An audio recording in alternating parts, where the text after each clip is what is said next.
Shalom saudara, kita bersyukur pada Tuhan karena Tuhan masih memelihara keadaan kita sampai hari ini, sampai detik ini saudara-saudara.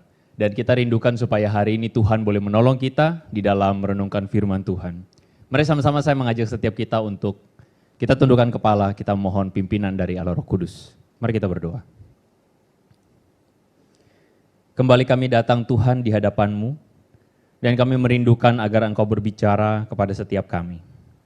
Di tengah-tengah masa di mana kami berada di dalam banyak ketidakpastian, di tengah-tengah masa yang sulit di mana kami semua, Tuhan, terbatas di dalam pekerjaan, di dalam aktivitas kami.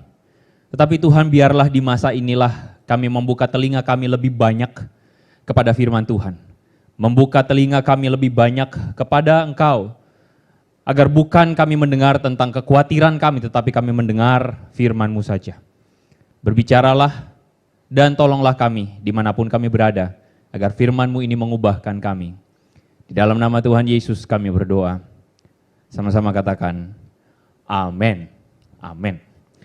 Saudara, kita akan sama-sama membuka firman Tuhan, saudara. Judul yang diberikan atau tema yang diberikan kepada saya adalah berbicara mengenai Roh Kudus, saudara-saudara. Dan kemudian saya menggumulkan firman Tuhan, saudara-saudara, dan saya merindukan di tengah-tengah keadaan PSBB yang kita sementara alami hari ini, kita sama-sama boleh merenungkan apa yang menjadi karya dari Allah Roh Kudus di dalam kehidupan kita, saudara-saudara, sebagai orang percaya. Karena itu, saudara, saya mengajak kita untuk membuka dari Markus pasal yang pertama. Mari kita lihat Markus pasal yang pertama ayat 9 sampai ayat yang ke-13. Saya akan membacakan untuk setiap saudara-saudara, saudara bisa menyimak dari Alkitab saudara masing-masing. Demikianlah firman Tuhan. Pada waktu itu datanglah Yesus dari Nazaret di tanah Galilea, dan ia dibaptis di sungai Yordan oleh Yohanes. Pada saat Yesus keluar dari air, Yesus melihat langit terkoyak dan roh seperti burung merpati turun ke atasnya. Lalu terdengarlah suara dari sorga, "Engkaulah anakku yang kukasihi." Perhatikan saudara-saudara. "Kepadamulah aku berkenan." Ayat 12. Segera sesudah itu roh memimpin Yesus ke padang gurun. Di padang gurun itu Yesus tinggal 40 hari lamanya, dicobai oleh iblis. Yesus berada di sana di antara binatang-binatang liar dan malaikat-malaikat melayani Dia. Demikian juga pembacaan firman Tuhan, saudara-saudara. Saudara, dalam tema tahun ini, gereja tidak pernah membayangkan, saudara-saudara, bahwa kita berada dalam masa-masa yang sulit seperti yang saudara dan kita semua hadapi hari ini.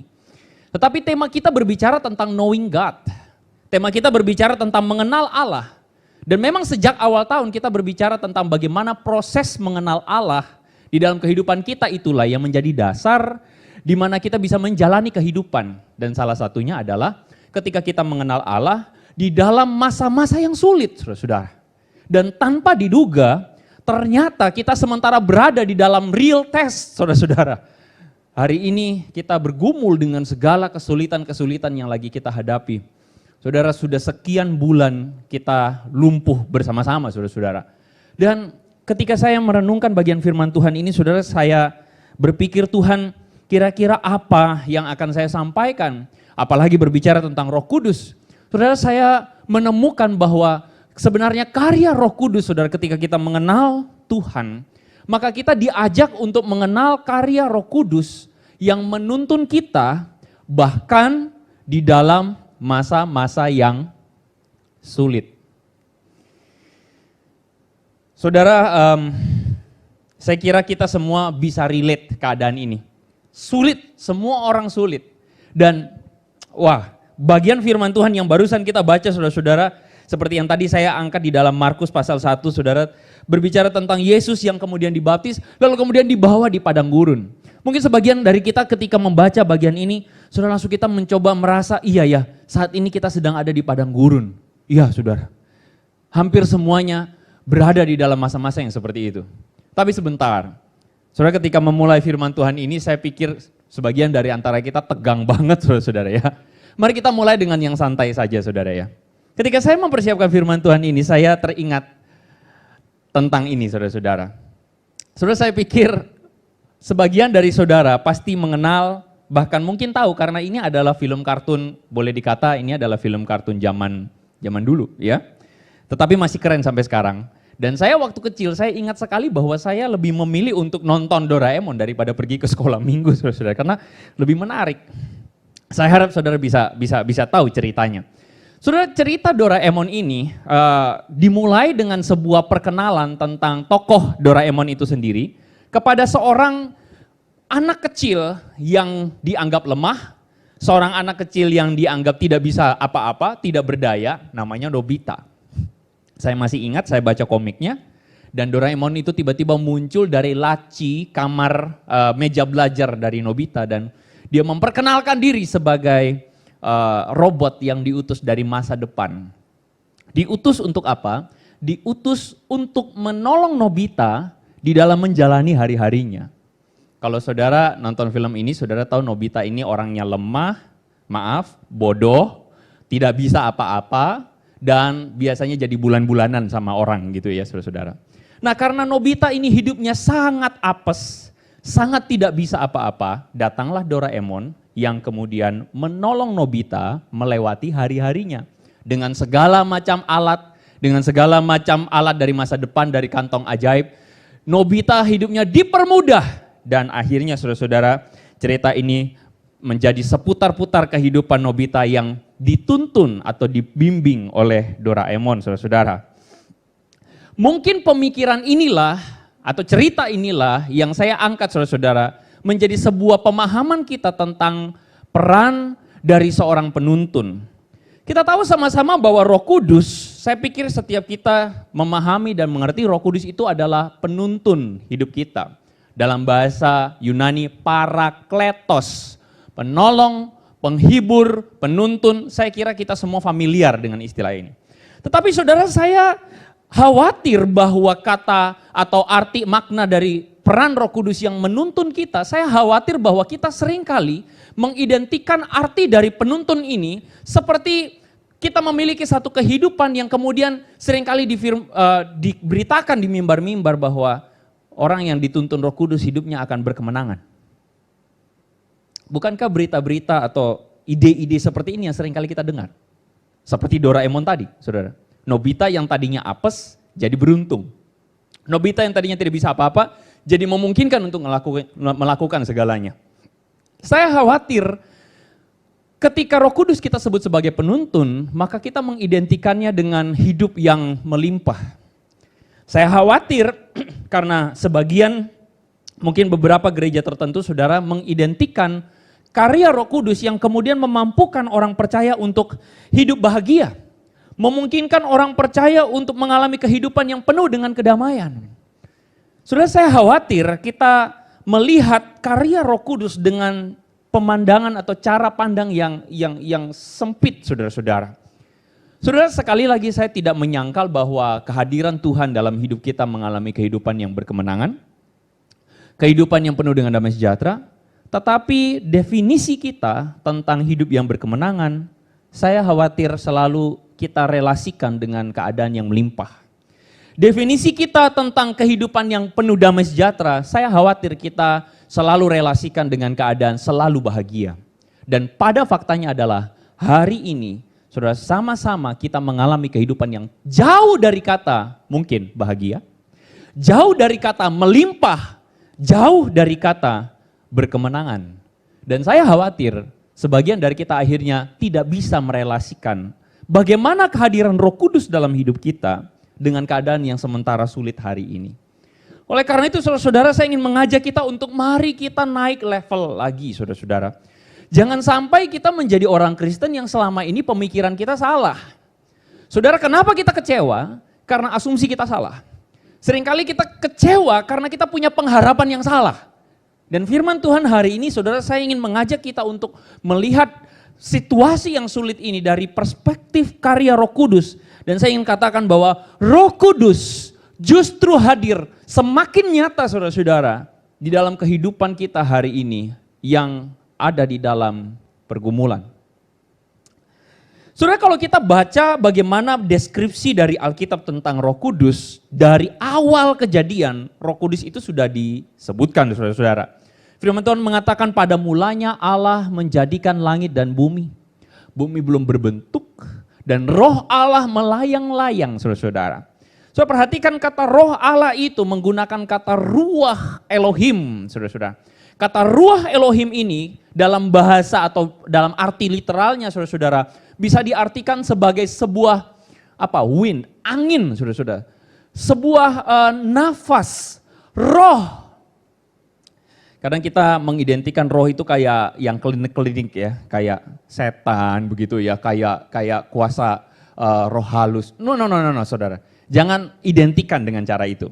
Roh ini berbicara tentang sebuah, Alkitab menggambarkannya sebagai sebuah napas kehidupan yang kemudian ditiupkan oleh Allah, ya. Lalu kemudian memenuhi Adam dan kemudian Adam itu hidup. Roh ini saudara-saudara bisa kita artikan sebagai bagaimana Allah itu, pribadi yang ketiga ini, adalah Allah yang kemudian menghidupkan kita. Allah yang kemudian yang darinya mati, saudara, menjadi hidup. Manusia yang mati, dunia yang tidak berbentuk, oleh karena roh Allah akhirnya menjadi dunia yang teratur. Oleh karena roh Allah manusia hidup. Dan oleh karena roh Allah yang tadinya tidak beraturan, tidak punya tujuan, akhirnya punya tujuan. Nah, saudara-saudara, breath of life atau roh Allah yang masuk di dalam Adam itu memberikan kehidupan. Dan saudara, menariknya adalah kalau saudara baca di dalam Markus tadi yang kita baca, bagaimana Yesus itu dibaptis oleh Yohanes. Saudara, di dalam narasi ini, di dalam narasi ayat yang ke-11, saudara-saudara, di situ narasi ayat yang ke-10 maksud saya, saudara-saudara, di situ dikatakan Yesus melihat langit terkoyak, saudara-saudara, lalu kemudian roh seperti burung merpati turun di atas Yesus. Saudara bisa melihat tidak ada kesamaan antara Adam yang dihidupkan Allah dengan Roh Kudus yang turun. Loh Pak, berarti Yesus mati? Bukan, saudara, jangan salah. Maksudnya adalah tadinya Adam ini mati, tidak mampu untuk tidak mampu untuk berkarya, tidak mampu untuk tidak mempunyai kehidupan, saudara-saudara. Ketika roh Allah hadir, maka dia menjadi hidup. Yesus dalam konteks ini, saudara-saudara, menjadi sebuah simbol ketika roh Allah turun atas Yesus, menunjukkan bahwa Tuhan itu benar-benar berkenan dan kemudian Yesus ini memulai pelayanannya. Ini menjadi kayak semacam titik start, saudara-saudara. Titik start di mana roh Allah itulah yang kemudian memampukan Yesus atau empowering Christ, saudara-saudara, untuk melaksanakan seluruh karya penyelamatannya. Nah, saudara-saudara, perhatikan baik-baik ketika kita melihat ini, roh Allah yang hadir ini, roh Allah yang digambarkan turun dalam bentuk rupa burung merpati ini, kemudian dikatakan di ayatnya yang ke-12, saudara-saudara, di ayat yang ke-11, di situ ada sebuah narasi bahwa Allah Bapa mengatakan, inilah anakku yang kukasihi, kepadanya aku berkenan. Menariknya di sini, ketika Tuhan mengatakan aku berkenan, narasi ini kemudian dilanjutkan di ayat yang ke-12. Segera sesudah itu Roh Kudus memimpin Yesus ke padang gurun.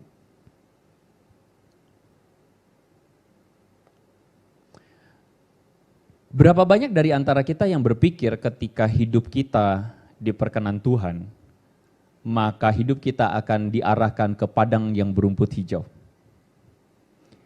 Saya pikir begini loh saudara-saudara, narasi ini seharusnya membuat kita bertanya-tanya.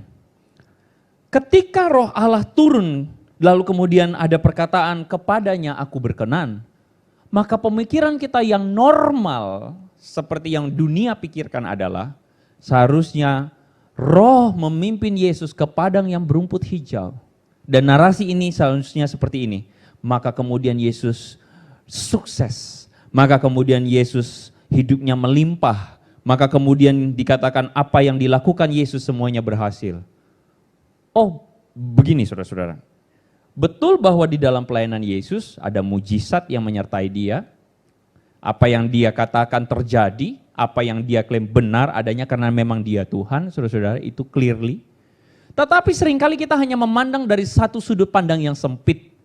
Kita memikirkan dan mengidentikan bahwa ketika Allah berkenan dalam hidup seseorang, ketika Tuhan memberkati hidup seseorang, maka kehidupannya itu penuh dengan kata melimpah, berkemenangan, bahagia selamanya. Tetapi kita sering kali lupa bahwa dalam sisi yang lain, ternyata perkenanan Allah itu disertai dengan pimpinan Allah yang membawa kita ke padang gurun. Saudara, beberapa waktu yang lalu saya berkesempatan oleh karena anugerah Allah, saya berkesempatan untuk mengunjungi Israel, saudara-saudara. Dan betapa bersyukurnya saya ketika saya melihat tempat di mana apa yang saya baca di Alkitab, saudara-saudara, betul-betul saya datangi. Ketika dikatakan Yesus berada di padang gurun, waktu itu saudara saya melewati sekian jam perjalanan, melewati padang gurun di sana.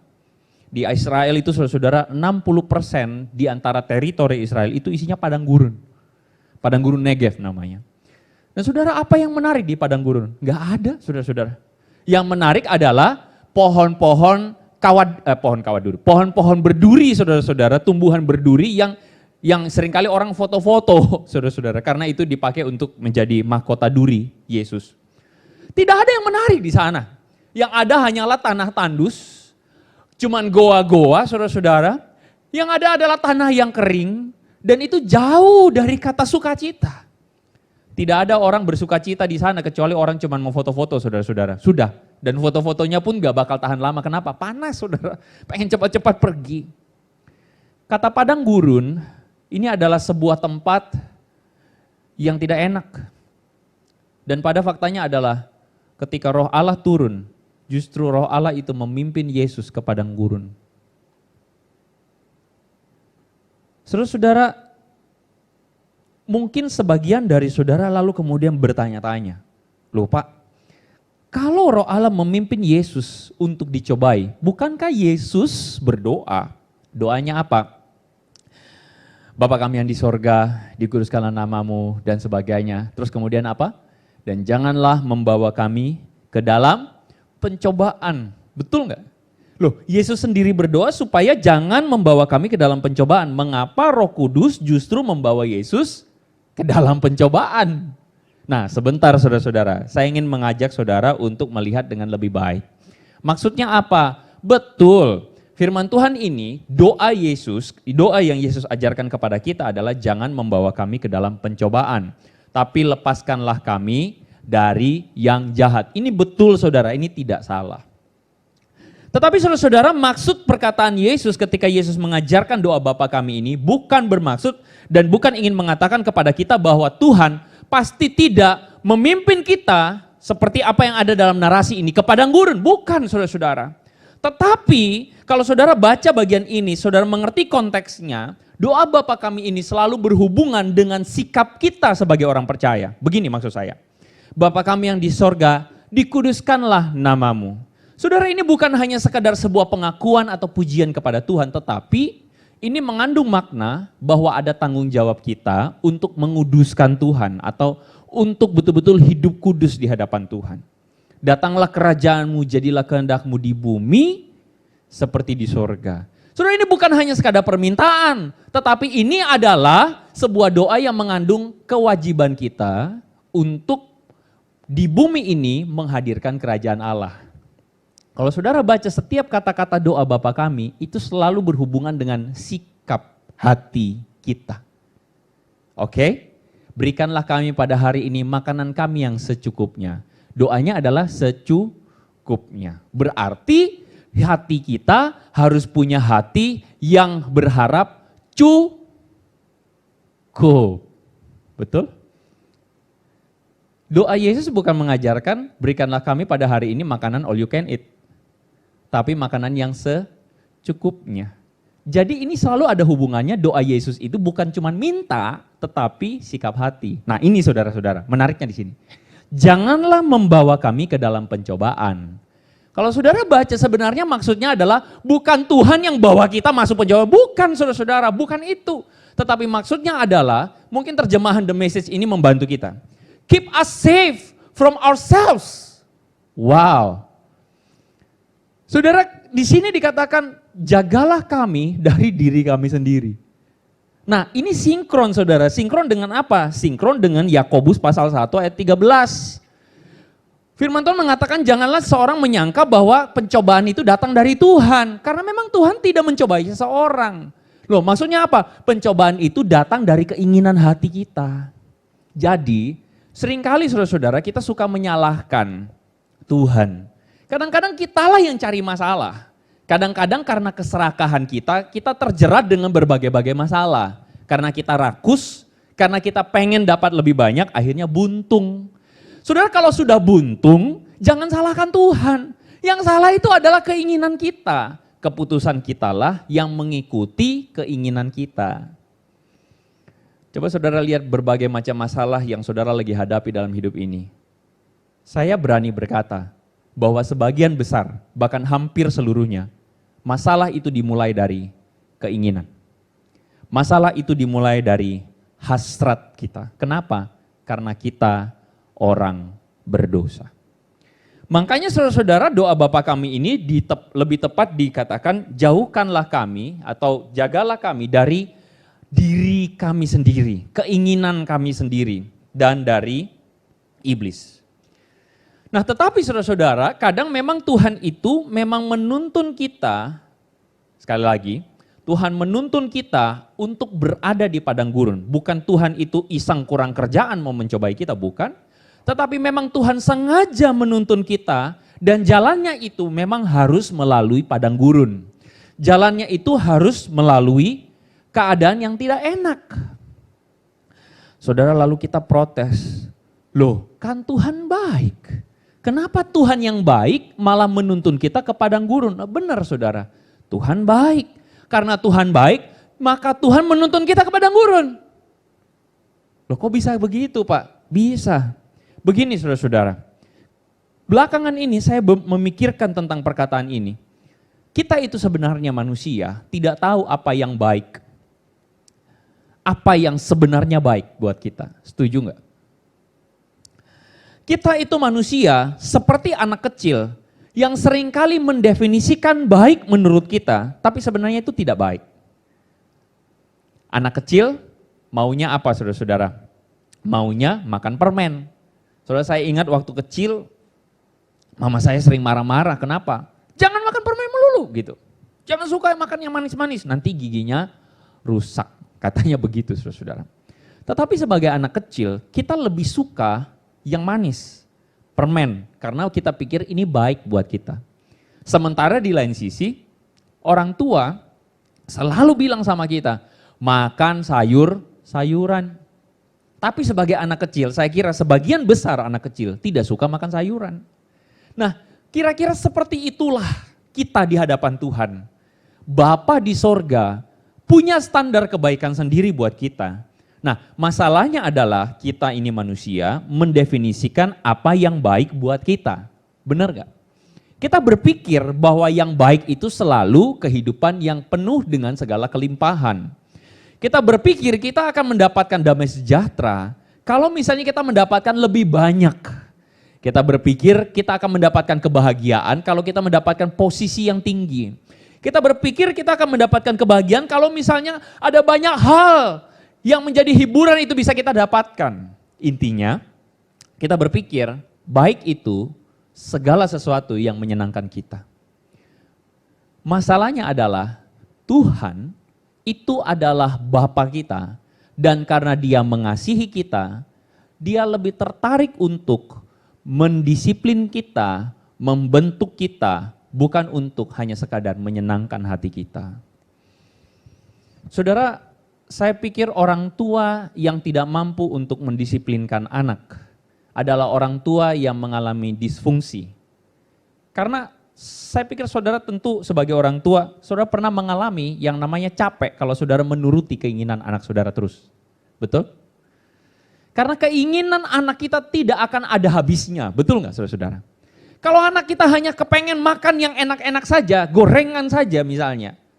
Saudara, kita tidak menjadi orang tua yang baik untuk dia. Kita hanya menuruti segala keinginan dia. Dan ujung-ujungnya adalah kita menjadi orang tua yang, maaf kalau saya bilang, disfungsi. Nah, Tuhan adalah Bapa kita. Dan dia tidak tertarik untuk mengikuti segala keinginan kita. Karena apa yang baik menurut Allah belum tentu menyenangkan kita. Dan kali ini Tuhan di dalam narasi ini memimpin Yesus ke dalam padang gurun, saudara-saudara. Untuk memberikan sebuah gambaran kepada kita bahwa pimpinan Roh Kudus, pimpinan Allah, tidak selamanya semuanya disertai dengan padang rumput yang hijau. Tidak selamanya. Saudara-saudara, Allah punya kepentingan untuk membentuk kita. Saya suka narasi ini. Bagaimana kepada Yeremia Tuhan mengatakan pergi kepada tukang penjunan. Perhatikan bahwa tukang penjunan itu membentuk tanah liat menjadi sebuah apa? Ya itulah saudara tahulah ya. Dan ketika dibentuknya itu saudara, ketika dibanting lalu kemudian dibentuk, saudara, saya kira tanah liat itu mengalami yang namanya berkali-kali diremukkan sampai menjadi guci yang indah. Tanah liat itu tidak mungkin jadi guci dengan cara yang instan dan menyenangkan, nggak mungkin. Dibentuk, dan itulah yang baik menurut Sang Penciptanya. Kita ini ciptaan Tuhan. Kita ini adalah pribadi-pribadi yang ada di dunia ini karena Tuhan punya maksud. Bukan untuk menyenangkan kita, bukan untuk memenuhi tujuan kita, tetapi memenuhi tujuannya Allah. Karena itu, saudara-saudara, jangan heran jika Tuhan memimpin kita melalui masa yang sukar. Saudara-saudara, hati saya begitu, saya tidak bisa berkata apa-apa, saudara-saudara, ketika saya mendengar sebuah kisah di mana ada salah satu di antara jemaat kita yang bergumul dengan keadaan yang sulit ini, saudara. Mereka buka toko, dan tokonya itu kalau saya tidak salah ada sekitar 3-4 cabang, saudara. Dan di dalam masa-masa yang sulit ini, saudara, tokonya mau tidak mau harus tutup. Mall semua tutup. Tetapi karena jemaat kita ini adalah orang yang mengasihi Tuhan, dia tidak mau mem-PHK pegawai-pegawainya. Jadi dia membayar salary mereka. Saudara, keadaan ini tidak ada income sama sekali. Dan sampai pada titik ini, dia sampai berkata, udah susah untuk bertahan. Dia sampai jual asetnya, saudara-saudara, dan dia tidak tahu sampai bulan depan ini bagaimana. Saudara, saya bukannya mau mengecilkan pergumulan yang saudara sedang hadapi. Di wilayah saya pun saya mendapati bagaimana single parents yang berjuang karena sudah sekian lama ini tidak bisa bekerja, tokonya tutup, dia bekerja di toko dan tidak bisa ada pemasukan sama sekali. Saudara, ini adalah masa-masa yang membuat kita bergumul. Masa-masa yang membuat kita sulit, saudara-saudara. Saya tidak mengecilkan semua pergumulan saudara. Tetapi saya ingin mengajak saudara melihat dari perspektif ini. Bahwa Roh Allah hadir dalam hidupmu dan di dalam hidupku. Kalau kita mengalami masa sulit, bukan berarti Tuhan meninggalkan kita. Kalau kita berada dalam masa sulit, justru mungkin ini adalah tuntunan Tuhan. Sekali lagi bukan Tuhan mau sengaja datangin masa sulit ya. Tapi Tuhan menuntun kita melalui masa sulit ini untuk membentuk kita. Untuk memberikan sebuah didikan. Untuk mereposisi nilai-nilai hidup kita. Untuk kembali menyadarkan kita. Saudara-saudara. Melalui masa corona ini saudara, ada banyak postingan-postingan kalau saudara perhatikan yang berhubungan dengan bumi ini di reset sama Tuhan. Kalau saudara lihat, wah langitnya cerah ya, biasanya polusi. Wah pabrik berhenti, kendaraan banyak sekali yang berhenti. Katanya, wah kemarin saya barusan ke hati saudara, ada jemaat mengatakan, wah pagi-pagi kalau lihat, wah cerah ya, enak ya. Malam-malam kalau lihat bintang, wah nyala ya. Kita merasa senang, kenapa? Karena bumi ini kayak di reset. Sadarkah saudara bahwa nilai hidup kita semua ini sedang di reset sama Tuhan. Yang tadinya kita berpikir bahwa yang paling utama adalah kebahagiaan kita, Tuhan lagi reset. Yang tadinya saudara-saudara kita kita banyak di luar rumah, tidak tinggal di rumah. Anak-anak kita, saudara-saudara, tidak punya waktu sama kita. Tadinya kita terlalu sibuk mengurus banyak hal. Tuhan lagi riset banyak hal. Yang tadinya pasangan saudara cuma ketemu di tempat tidur doang, saudara-saudara. Untuk sama-sama tidur malam, lalu kemudian besok pagi sudah sibuk masing-masing, saudara-saudara. Diriset lagi sama Tuhan. Semua diriset, nilai-nilai kita diriset. Yang tadinya kita berpikir kita akan bahagia, saudara, mendapatkan banyak uang, mendapatkan banyak rezeki yang kita pikir. Mendapatkan banyak hiburan yang tadinya mendapatkan hiburan di mall, jalan-jalan dan sebagainya. Tuhan riset semuanya.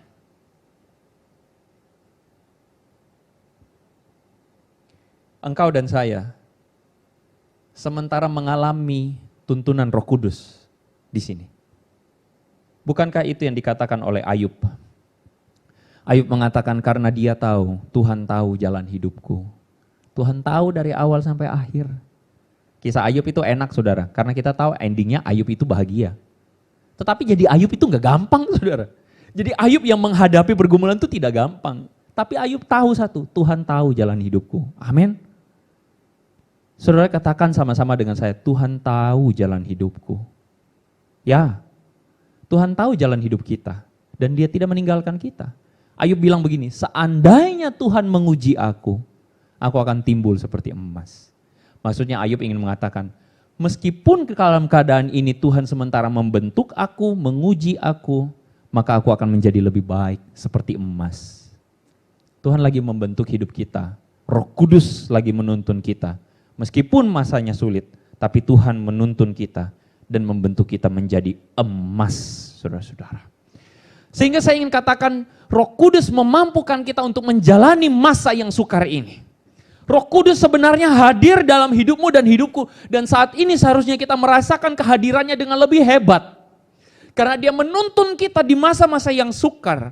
Yesus di dalam masa pencobaan ini, saudara-saudara, dia melalui itu 40 hari lamanya. Kalau saudara baca sebenarnya bagian pembaptisan Yesus dan padang gurun ini, saudara, adalah semacam kayak pengulangan apa yang terjadi dengan Israel. Saya langsung tiba-tiba teringat bagaimana Israel berjalan 40 tahun mengelilingi padang gurun. Saudara, seringkali kita berpikir itu hukuman Tuhan.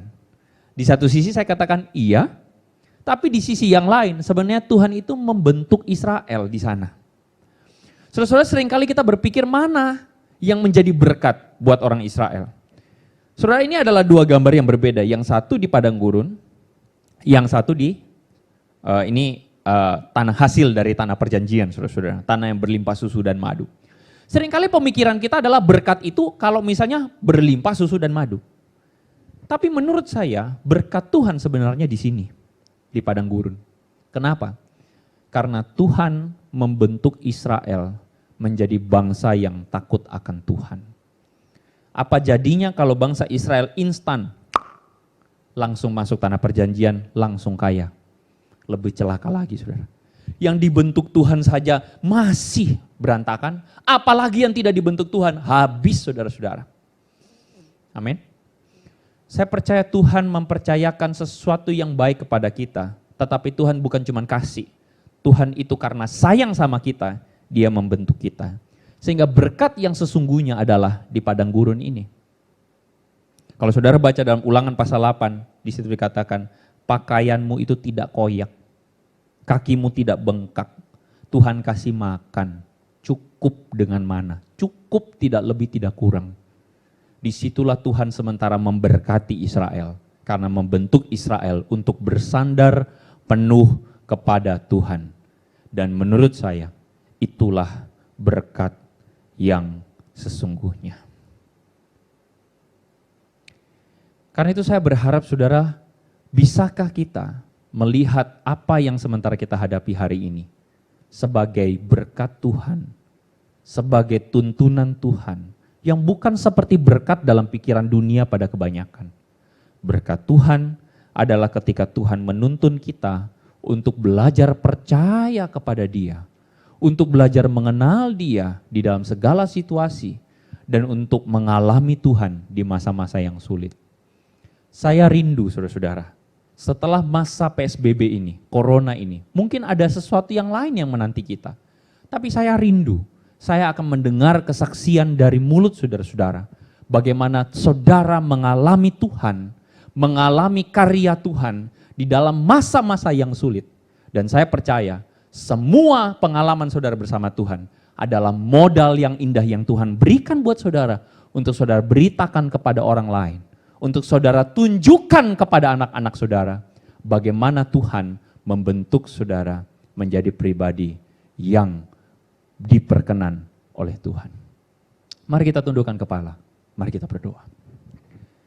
Tuhan, kami percaya bahwa di masa-masa yang sulit ini, tidak mudah Tuhan bagi kami untuk mengalami dan melihat bagaimana kehidupan kami, Tuhan diberkati Engkau. Tetapi tolonglah kami melalui firman Tuhan yang telah kami dengarkan ini. Tolonglah kami Tuhan untuk melihat dari sudut pandang Tuhan. Bahwa sesungguhnya Tuhan sementara memberkati kami. Sesungguhnya Roh Kudus Engkau menuntun kami. Sesungguhnya Roh Kudus Engkau memampukan kami untuk melalui padang gurun yang gersang ini bersama-sama dengan Tuhan. Karena kami tahu bahwa Engkau setia. Karena kami tahu bahwa Engkau adalah Allah yang tidak akan pernah Tuhan mengizinkan pencobaan ini terjadi melebihi kekuatan kami. Karena kami tahu kekuatan kami adalah dari Tuhan. Dan karena Engkau setia, Engkau akan menyediakan jalan keluar tepat pada waktu Tuhan. Kerjakanlah seluruh karya-Mu di dalam hidup kami. Karena kami ini adalah umat-Mu, kami ini adalah milik-Mu. Jadilah dalam kehidupan kami kehendak-Mu di bumi seperti di surga. Pujilah nama Tuhan, di dalam nama Yesus kami berdoa. Sama-sama katakan, amin. Tuhan memberkati saudara-saudara.